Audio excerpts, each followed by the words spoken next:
This film speaks very loudly with the story of Georgina. She's the light burning at the centre of the film. I think she was someone of great vivacity and openness. It's her journey of coming into herself and being broken, but also wiser. What's rather wonderful about the story is that she finds a way to triumph over things and to regain some kind of power in a time where really women had very little.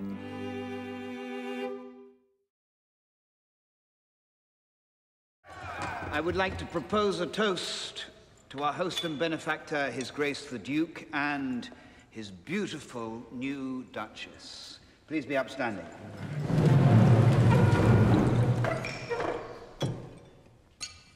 The Duke and Duchess. The Duke and Duchess. The Duchess of Devonshire was famous in her period as a political hostess. In the 18th century, a number of aristocratic women had a responsibility for the political life of the nation. They influenced politicians, they held dinner parties and evening events, and the Whig Party members would come and be entertained by them, and that's where politics really happened. It was outside Westminster, in the private houses of the aristocracy. I have many faults, as you well know. Not least among them is my ability to draw attention. Perhaps we could use that to our advantage. It was the first time that celebrity, if you like, was used for political gain. She was hugely influential in their politics, in their campaigning. Ladies and gentlemen, I give you the man who will inform us of the work we must do and of the party we so believe in. The Duchess of Devonshire is unusual because she does become such a famous figure within the press as well, and so many images of her survive from caricaturists as well as portrait painters. So she has a notoriety that's perhaps unusual. In this one, it seems you've hit a winning streak for once. Very good. And in this one you see... Is that dress really an appropriate way to attract voters? You politicians know absolutely nothing about fashion. She'd turn up to rallies and there'd be people with fans with her face painted on it, and there'd be, you know, this constant presence of journalists, and there'd be gossip columns about her, and it was all about the sort of the fashion. So you can draw huge links to the kind of today's celebrity culture, which I thought was quite fascinating, because I think we often think that it's a modern phenomenon, and actually the fact that it was going on in sort of the 1770s, 1780s is very interesting. Somebody did indeed ask me what kind of feather it is that I'm wearing. Well, there are only two specimens of this rare bird known to man. One of them has clearly ended up on top of my head. And the other, rumour has it, is running for office in the Tory party. The fame had this extraordinary effect on her. It made her both desperate to please, terrified of doing anything wrong, and shocked at her own celebrity, and unable to figure it out in her own mind why she was quite so famous. And you see the crippling effect it has on her sense of self. She starts to gamble uncontrollably, which is a way of, you know, playing with chance, it's playing with danger, it's seeing how far down the road you can get before anybody stops you, and no one ever stopped her. The race wins again.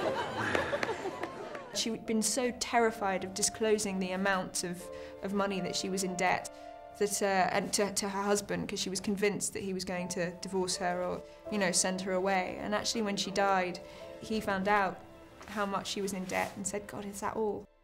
It's really sad, this woman who was so consumed by something, and he thought it was going to be worse, and he wasn't that bothered. She became bulimic, which is a classic woman's way of reacting to pressure. She also took too many drugs, and again that's another classic way of expressing emotional distress and protesting against authority. So she has these very modern problems, very modern addictions. Welcome back. Welcome back, G. Your presence has been sorely missed.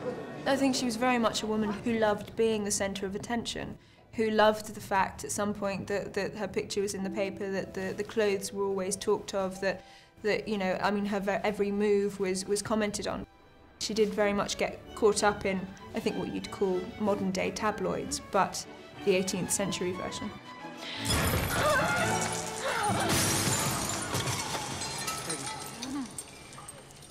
The Duchess of Devonshire was famous for having characteristics which inspired and intrigued her contemporaries. She was supposed to have cast off the very formal manners of the time. She was supposed to be more warm and more energetic. And a number of letter writers talk about that in detail, and they find that surprising, but also very pleasing. So that suggests a turning point in the way that some of these women were expected to behave. However, the fact that the Duchess of Devonshire was criticised so extensively in the press and became so notorious for her behaviour suggests that there was something also very uncomfortable about it, and she wasn't behaving quite in accordance with the way in which other 18th century women were expected to behave. What kind of man are you? She is my sole comfort in our marriage. You have robbed me of my only friend.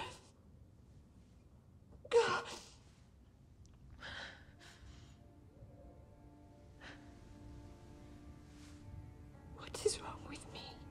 There's something incredibly sad about her. I think she's a victim of. I think she's a victim of herself. I think she's a victim of her own innocence. I think she's a victim of people using her for their own gain. Even though she seemed to have everything, you realize that it was not that simple. And with all of her privilege came a lot of burden, and things are never what they really appear to be.